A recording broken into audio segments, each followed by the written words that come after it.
start with off the line. Like you say, we have a lot of veterans, know what they're doing, and great football players. More running backs came in.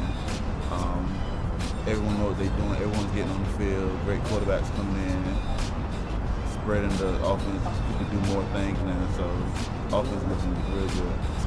I'm not afraid, but people who stack the box against me, let them. Let the quarterbacks can throw the bomb, throw the slants, throw them. We have all quarterbacks can throw.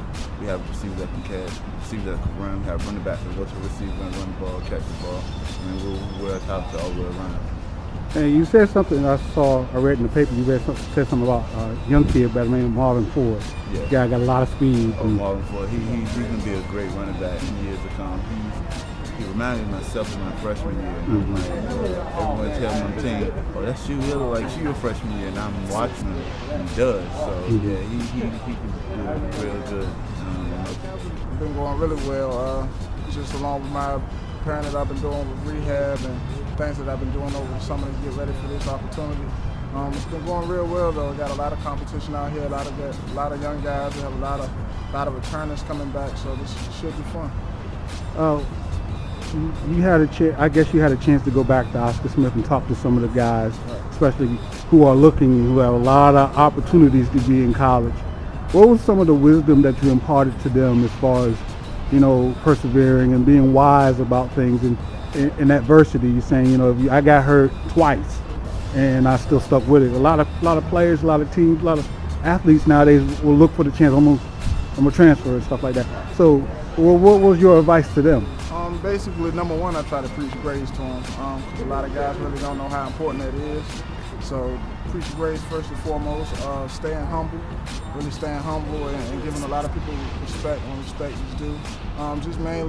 Just staying focused, doing what you have to do, go the extra yard that someone else isn't going, and just mainly just staying humble. I'm a very humble young man, so I try to just keep my head on my shoulders and just work as hard as I can. That's right, and that was one of the big recruiting parts, was I would have a chance and come in, and it's a big three-way battle for quarterback, and each one of us is getting better from each one of us pushing each other. It's a good deal. So coming here from, which school did you come? Mendocino JC. Okay. California.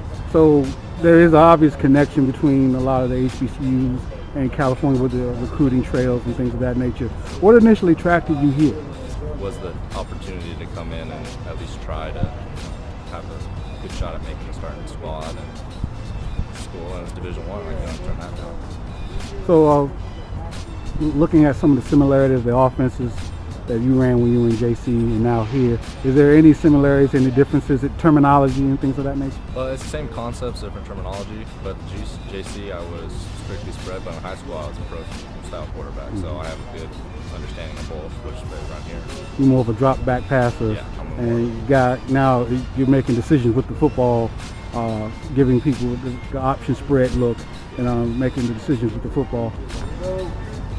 Hey, this is Chris Whaley, Norfolk State University quarterback. You transferred from Kansas, I believe, correct? Illinois. Joliet Junior College. So I saw some of your stuff on YouTube, and it was a pretty exceptional offense. You guys spread it out as usual. What was some of the things that you found out when you were here, as far as some of the similarities and differences you have with the offense there and as opposed to here? Well, we ran a spread offense there also. Ran a lot of zone read, verticals, like to spread the field out a lot. So when I got here, I felt comfortable with the offense. As anywhere you go, it's just new lingo. It's still football. So learning timing with the routes, with the guys, that's the main step here.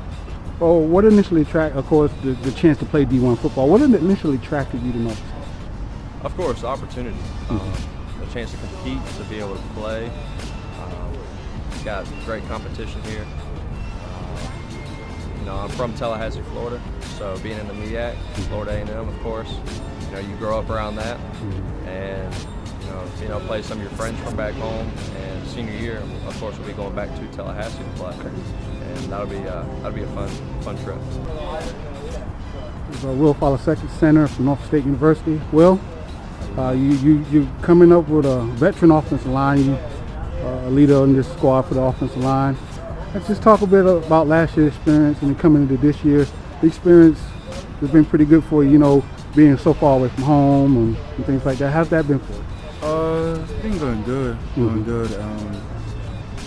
Kind of get used to the environment now, and as far as football wise, and I'm getting used to the offense, and a little bit more experience from last year, and everything's going good. Everything back home is doing well too, so everything's going good. Well, what was the biggest adjustment for you coming here again from quite far away? And was it a climate thing? Was it just getting used to different people and stuff like that? What was the one thing you had to really get used to?